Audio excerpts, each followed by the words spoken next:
কক্সবাজারের কুনিয়াপালংয়ে বাফুফের অত্যাধুনিক প্রশিক্ষণ কেন্দ্র বিএফএফ সেন্টার ফর এক্সেলেন্সের জন্য ইএসআইএ রিপোর্ট বা পরিবেশগত প্রতিবেদন ফিফাকে দেওয়া হয়েছে।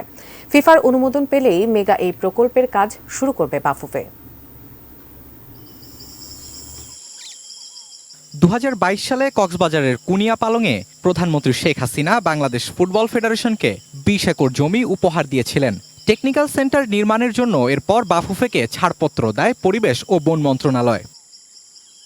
তবে প্রকল্পের সম্ভাব্যতা যাচাইয়ের জন্য ফিফার দাবি ছিল environmental social impact assessment ESIA report বা পরিবেশগত সামাজিক প্রভাব মূল্যায়ন ছাড়পত্র, যেটি এতদিন ফিফাকে দিতে না পারায় থমকে ছিল প্রকল্পের কাজ।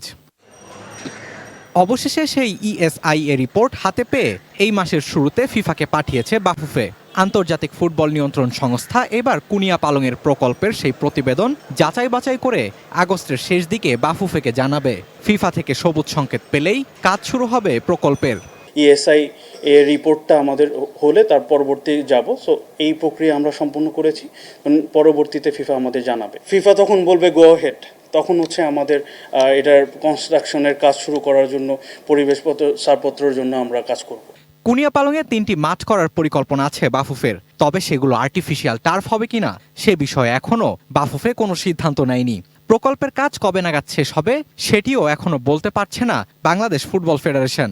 হ্যাঁ বলার পর আমরা পরিকল্পনাটা করব। এখন যদি আমি কনসাল্টিং নিয়োগ দিয়ে আমি পরিকল্পনা করে, তো এডিশনালভাবে আমার অনেক টাকা খরচ হবে। এখন এই মুহূর্তে আমি আপনাকে টাইমলাইনটা বলতে পারবো না।